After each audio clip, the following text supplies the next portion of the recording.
and welcome to Music at the Piano. Today we are looking at pages 80 and 81 in Older Beginner Level 2 textbook by Mayron. This piece is called Day of Thanksgiving. It uses the entire G major scale. For reference, maybe I should turn on the keyboard. For reference, this is middle C, and it goes from the left hand on the G below middle C to the right, and that's finger 4, to the right hand finger 5 on the G above middle C. And the entire G scale is G, A, B, C, D, E, F sharp, G. The other thing you might want to know is the primary chords, the major triads built in the G major scale are the 1 chord, G, B, D, the 4 chord, you would use Roman numerals to identify these, C, E, G, and the 5 chord, D, F sharp, A. And she does outline these chords in her piece.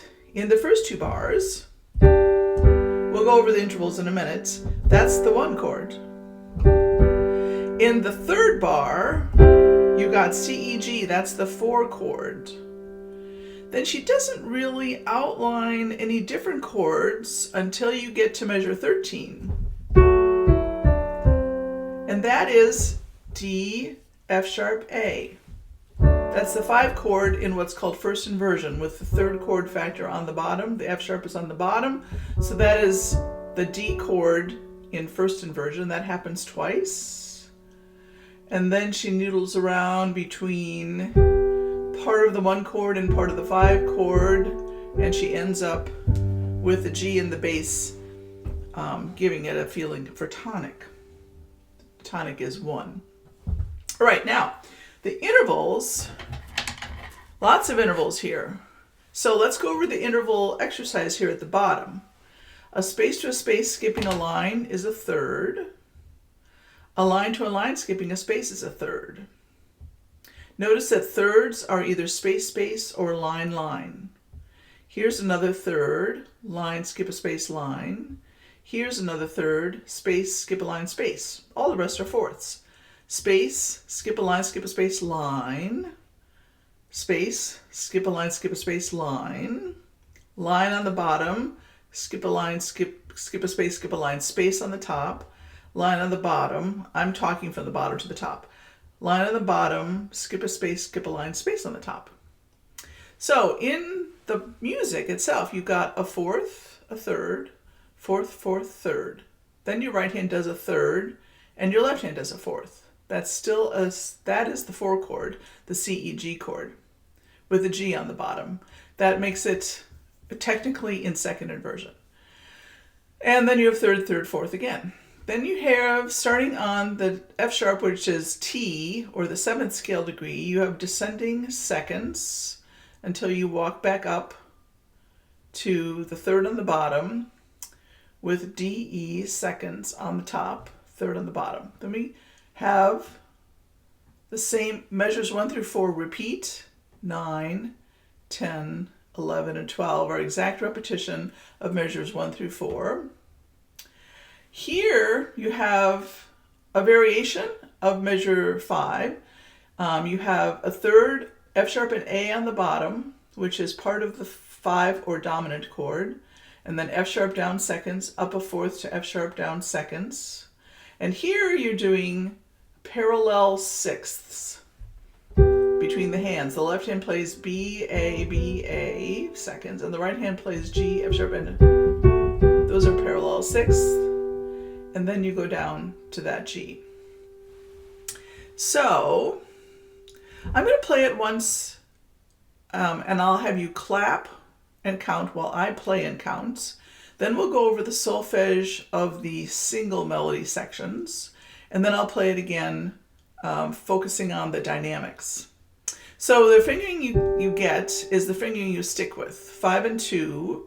So here you would play finger 4. There you would play finger 2. That's going to be finger 2.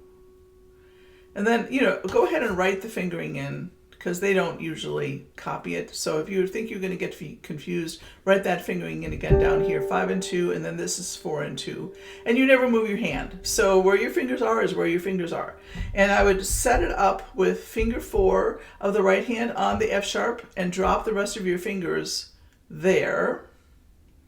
I would set the 2 and 4 up in a way that allows finger 5 to be on the F sharp already. So unless you want to be trying to find that F sharp when you've got fingers 2 and 4 way back out here, I'd just play them a little bit further up there and get your finger 5 on F sharp right away. It's not wrong to play back here where the black keys are.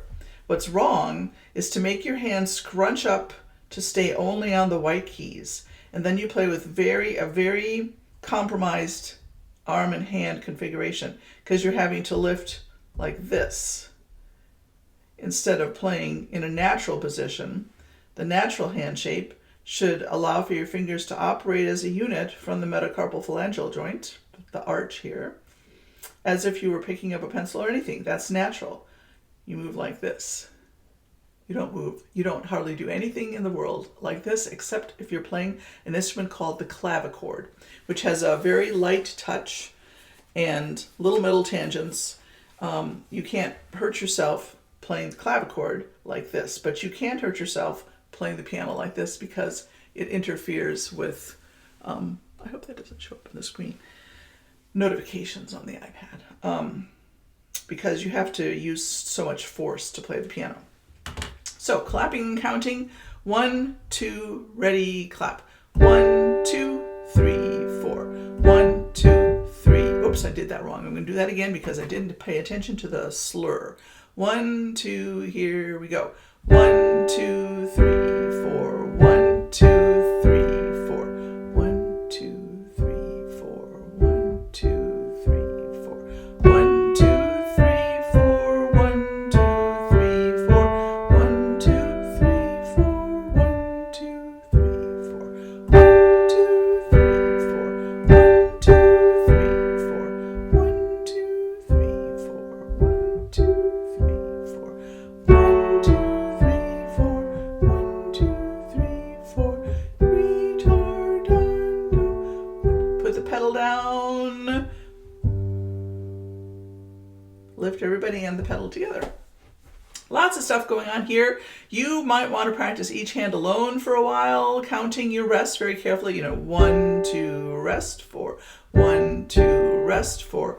Do count and play the rest. The slur, you can't slur the repeated notes, but you can slur from there to there.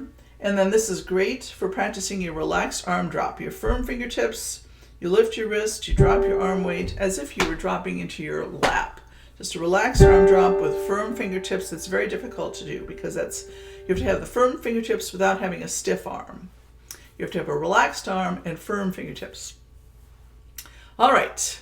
So if you want to do solfege for these parts, it's Ti, La, Sol, Fa, Mi, Re, Do, Re, Sol, La, Sol, La, Sol.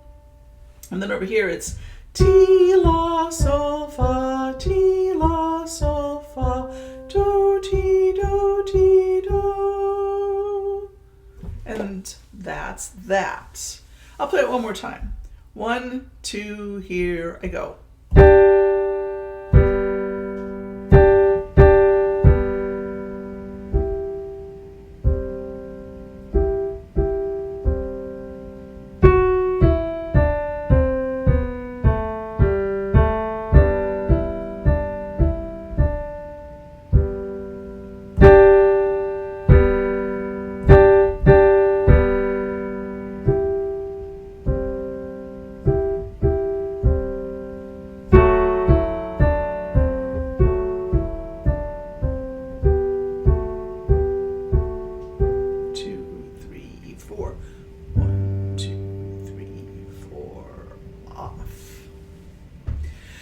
That last note a little bit longer, probably even 8 counts. Well, let's see, 4 plus 2, 6 counts. Usually a fermata means you can hold something half as long again. So like 1, 2, 3, 4, 1, 2, 3, 4, hold.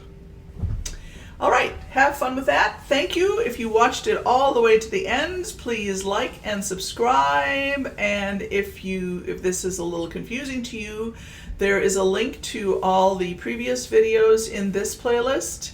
And by getting there, you'll be able to find the playlists for the beginning levels as well.